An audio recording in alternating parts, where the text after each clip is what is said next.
एक छोटी सी घटना बुद्ध के जीवन से जुड़ी हुई है। एक गांव में भगवान बुद्ध पधारे हुए थे। उनके आगमन की सूचना जब वहां के सम्राट को लगी तो सम्राट भी गांव में आ पहुंचा। उसने बुद्ध के पास आकर कहा, मुझे भी दीक्षा दे दीजिए। बुद्ध भिक्षुओं ने बुद्ध के कान में आकर कहा कि प्रभु, आप बहुत सावधानी रखना, क्योंकि हमने जो इसके बारे में सुन रखा है वो बिल्कुल ही विपरीत है। ये आदमी कभी रथ से नीचे नंगे पैर भी नहीं चला है। ये आदमी अपने महल में जो भी संभव हो सका सारे भोग के साधनों में डूबा पड़ा है।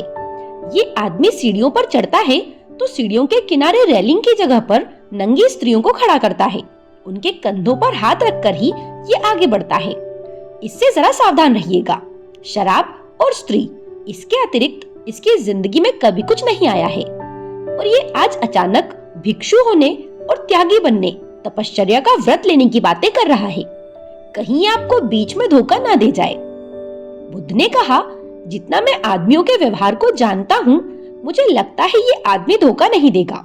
मेरी समझ के हिसाब से ये एक अति से ऊब गया है और अब दूसरी अति पर जाना चाहता है।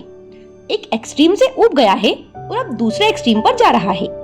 लेकिन फिर भी भिक्षुओं ने कहा, हमें तो संदेह होता है, क्योंकि ये कल तक बिल्कुल ही अलग व्यक्ति था। लेकिन बुद्ध ने कहा, मुझे संदेह नहीं है। इस तरह के लोग अक्सर ही अतियों में चुनाव करते हैं। तुम लोग डरो मत। उन्होंने कहा, हमें तो नहीं लगता कि ये भीख मांग सकेगा, सड़क पर नंगे पैर चल सकेगा, धूप छांव सह सकेगा। हमें तो ऐसा दिखाई नहीं पड़ता। लेकिन बुद्ध ने कहा, मैं दावा करता हूँ ये तुम सबसे ज्यादा सह सकेगा। बुद्ध के सामने वो सभी भिक्षु चुप हो गए, लेकिन आपस में गुपचुप बातें करने लगे और खूब हंसे। उन्होंने कहा कि इस मामले में तो कम से कम बुद्ध निश्चित ही गलत साबित होने वाले हैं। लेकिन नहीं, बुद्ध गलत साबित नहीं हुए। दूसरे ही दिन से देखा गया कि भिक्षु अगर रास्ते पर चलते तो रास्ते के नीचे चलता वो सम्राट, जहाँ कांटे होते, और भिक्षु अगर वृक्ष की छाया में बैठते तो वो सम्राट धूप में खड़ा रहता। भिक्षु अगर दिन में एक बार भोजन करते तो वो सम्राट 2 दिन में एक बार भोजन करता। 6 महीने में वो सूखकर कांटा हो गया और बिल्कुल ही काला पड़ गया। उसकी काया अति ही सुंदर थी। भूख से उसकी आंतड़ियां बाहर निकल आई थी, पैरों में घाव बन गए थे। बुद्ध ने अपने भिक्षुओं से पूछा कि कहो, तुम कहते थे कि ये आदमी भरोसे लायक नहीं है, और मैंने तुमसे कहा था कि ये आदमी बहुत भरोसे के लायक है। ये आदमी तुमसे आगे तपश्चर्या कर लेगा।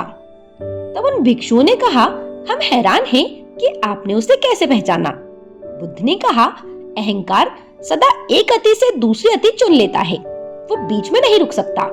ये सम्राटों में सम्राट था, अब ये भिक्षुओं में भिक्षु है। ये सम्राटों में नंबर 1 सम्राट था। इसने सारी सुंदर स्त्रियां राज्य की इकट्ठा कर रखी थी। इसने सारे हीरे जवाहरात अपने महल के रास्तों में जड़ लिए थे। अब ये भिक्षुओं में साधारण भिक्षु नहीं है, ये भिक्षुओं में असाधारण भिक्षु है। तुम चलते हो सीधे रास्ते पर तो ये चलता है तिरछे रास्तों पर। तुम कांटे बचाकर चलते हो, ये कांटे देखकर चलता है कि कांटे आखिर कहाँ कहाँ हैं। तुम छाया में बैठते हो, ये धूप में खड़ा होता है।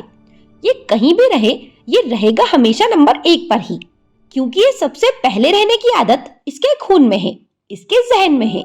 ये नंबर 1 होना नहीं छोड़ सकता। ये तुम्हें मात करके ही रहेगा।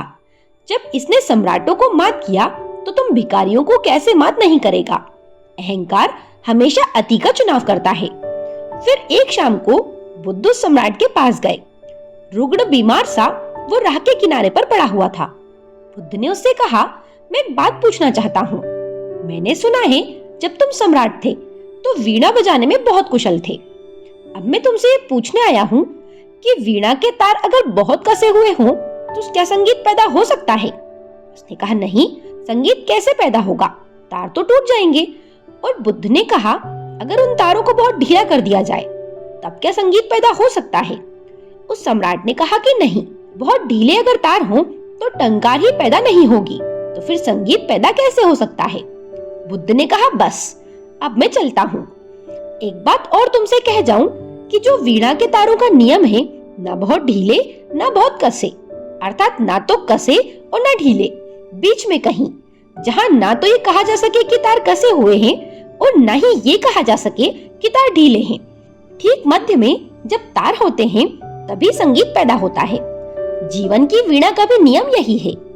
उस दिन सम्राट ने मोक्ष को प्राप्त कर लिया। ये वीडियो आपको कैसा लगा मुझे कमेंट करके जरूर बताएं। मेरे साथ बने रहने के लिए आप सभी का धन्यवाद।